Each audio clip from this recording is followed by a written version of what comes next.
سمجھدار آدمی نقصان کو فائدہ میں بدل دیتا ہے اور بے وقوف آدمی ایک مصیبت کو دو مصیبتیں بنا دیتا ہے۔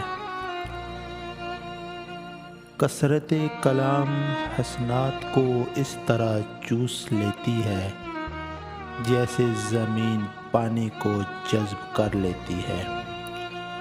خلوص یہ ہے کہ ہر حالت میں، ہر حال میں صرف اور صرف اپنے حق تعالی کو دیکھے اور سنے، باقی مخلوق کو چھوڑ دے۔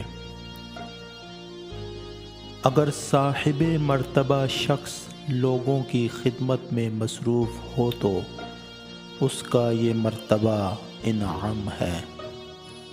توبہ کر لی جائے تو ایک اچھے وقت کا آغاز ہوتا ہے۔